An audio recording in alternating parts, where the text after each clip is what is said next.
Hello guys, welcome छ मेरो YouTube च्यानलमा। It's me Usha Bomjan. Long time after चाहिँ मैले चाहिँ थोरै छिट्टो मिठो ब्लग लिएर आएको छु। आज चाहिँ मेरो सदाको झैँ मन्डे मेरो छुट्टी हो। अनि मैले चाहिँ यहाँ रुमसुम साफ गरेँ। त्यसपछि मैले चिया अर्डर गरेको थियो, त्यो पनि आएँ। अनि चिया सँगसँगै मैले चाहिँ बाहिरको भ्यू इन्जोय गरिरहेको थियो। बाहिर चाहिँ थोरै पानीहरू परेको थियो, दुबईमा चाहिँ 4-5 दिन भइसक्यो पानी परेको।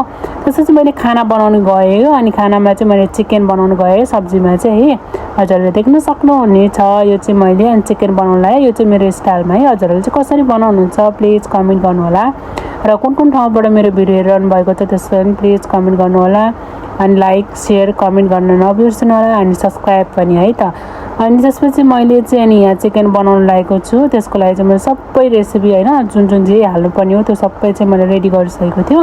फर्स्टमा चाहिँ मैले गार्लिक ग्रिन चिल्लीहरू हालेर त्यसलाई फ्राई गरेँ थोरै। त्यसपछि प्याज हालिदिएको छु। अनि प्याजलाई मजाले होइन फ्राई गरेँ, त्यसलाई पाक्नेसम्म नपाक्नेसम्म चाहिँ मैले मजाले यसलाई फ्राई गरिसकेको छ। त्यसपछि मैले चिकन हालेको छु। हजुरहरूले चाहिँ कसरी बनाउनुहुन्छ भन्नुहोस्। म चाहिँ लङ टाइम आफ्टर चाहिँ मैले हजुरहरूलाई थोरै होइन यसो म चाहिँ एकदमै बिजी हुन्छु आज भोलि अब ड्युटीको कारणले, त्यही भएर भ्लग चाहिँ लङमा चाहिँ बनाउन पाउँदिनँ। थाहा छ हजुरहरूले मलाई एकदमै सपोर्ट गरिरहनु भएको छ, त्यसको लागि हजुरहरूलाई धेरै धन्यवाद गर्न चाहन्छु। धेरै यसरी नै सपोर्ट र माया दिनु होला। म सर्टमा चाहिँ भिडियो हालिरहेको हुन्छु, तर लङमा चाहिँ म हाल्न पाइँदैन। अनि त्यसपछि होइन अब यस्तै छ, अब ड्युटी गर्नुपर्छ, ड्युटी रुम भएको कारणले चाहिँ अब लङ भिडियो हाल्न पाइरहेको छैन। अनि आज चाहिँ छुट्टीको दिनमा यसो चिकन बनाएको रुमसुम साफ गरेको भनेर चाहिँ होइन टक्कै भिडियो हालौँ भनेर चाहिँ हजुरसँग सेयर गर्न गइरहेको छु मैले।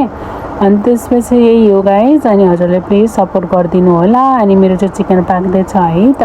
म चाहिँ किन भोइस ओभर गरिरहेको छु भन्दाखेरि चाहिँ मैले चाहिँ यो छोटो छोटोमा बनाएको थियो, सो अनि त्यही भएर चाहिँ मैले अहिले भोइस ओभर गरिरहेको छु यसलाई। अनि हजुरले देख्न सक्नुहुन्छ यसको चिकनको चाहिँ मजाले कलर आइसकेको छ। अनि यो चाहिँ मैले यस्तरी बनाएको छु है। अनि हजुरहरूले चाहिँ कसरी बनाउनुहुन्छ कमेन्ट गर्न नबिर्सनु होला। र देख्दै यसरी नै माया देखाइरहनु होला मलाई हजुरहरूकोलाई होइन। म भिडियोहरू लिएर आउने छु, नयाँ नयाँ होइन अब कन्टेन्ट्सहरू लिएर आउने छु। त्यसको लागि हजुरहरूले चाहिँ वेट गर्नुपर्ने हुन्छ र माया सपोर्ट देखाउनु पर्ने हुन्छ है त। यस्तो कुरा गर्दा गर्दै चाहिँ हामीले देख्न सक्नुहुन्छ चिकन पनि पाकिसकेको छ।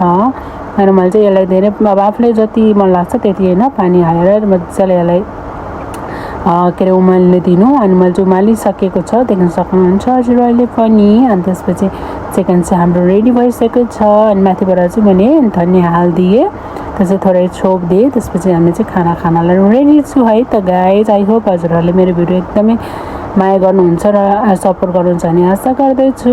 आजको लागि चाहिँ यति नै है त मेरो blog. Okay by guys, please like comment share subscribe गर्न चाहिँ नबिर्सनु होला। Okay by by.